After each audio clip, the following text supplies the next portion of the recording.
కొత్త ప్రాజెక్టులు ఏదన్నా మీరు కట్టాలంటే కూడా ఒకసారి కేఆర్ఎంబి పరిధిలోకి మొత్తం ఈ ప్రాజెక్టులన్నీ పోతే for everything you need to take permission. అసలు ఇంచు కూడా కదలలేం మనం.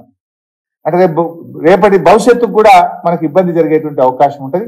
ఈ అంశాలను ఒక పొలిటికల్ యాంగిల్లో కాకుండా రాష్ట్ర ప్రభుత్వం ఒక పాజిటివ్ గా రాష్ట్ర ప్రయోజనాలు కాపాడే విషయంలో మీరు వెంటనే కళ్ళు తెరవండి, రివ్యూ చేయండి.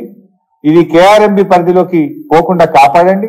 పోవడానికంటే ముందు మనం ఏదైతే డిమాండ్లు గత ప్రభుత్వం మేము పెట్టినామో అయితే ఆ డిమాండ్లన్నింటినీ ఒప్పించండి.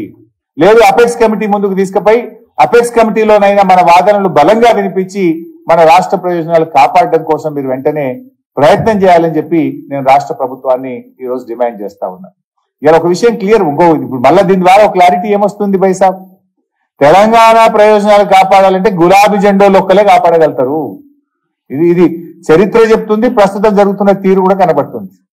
చరిత్ర ఏంటిది? ఆనాడు లోయర్ సీలేర్ విషయంలో 7 మండలాల విషయంలో పోరాడింది బీఆర్ఎస్, బిల్లు పెట్టింది బీజేపీ, మద్దతు ఇచ్చింది కాంగ్రెస్. ఇవాళ ఏం జరుగుతుంది? ఆంధ్రప్రదేశ్ కు మన లాభం జరిగే విధంగా వెంటనే అసలు ఆపరేషన్ గైడ్ లైన్స్ లేకుండా మన విషయాలు డిసైడ్ చేయకుండా మొత్తం ప్రాజెక్టులు కేఆర్ఎంబి కేంద్ర ప్రభుత్వానికి అప్పచెప్తాం, కేఆర్ఎంబికి అప్పచెప్తాం అంటే రేపు ఏం కావాలి రాష్ట్రం? అంటే మరొకసారి కూడా ఇలా అటు కేంద్రంలో ఉన్న బీజేపీ ఒత్తిడి వేస్తుంది, రాష్ట్రంలో ఉన్న కాంగ్రెస్ ఒప్పుకుంటున్నది. అంటే రాష్ట్ర ప్రయోజనాలు వదిలేస్తున్నారు. ఇవాళ మరో స్పందిస్తున్నది ఈ అంశం మీద ఒక కన్సర్న్ తో మాట్లాడుతున్నది అగైన్ బీఆర్ఎస్ పార్టీ మాత్రమే. ప్రభుత్వం వెంటనే మేల్కోవాలి. అవసరమైతే మేము ఎటువంటి పోరాటానికైనా మరి వెళ్లాల్సి వస్తుంది. ఎందుకంటే రాష్ట్రం ప్రయోజనాలు చాలా ముఖ్యం.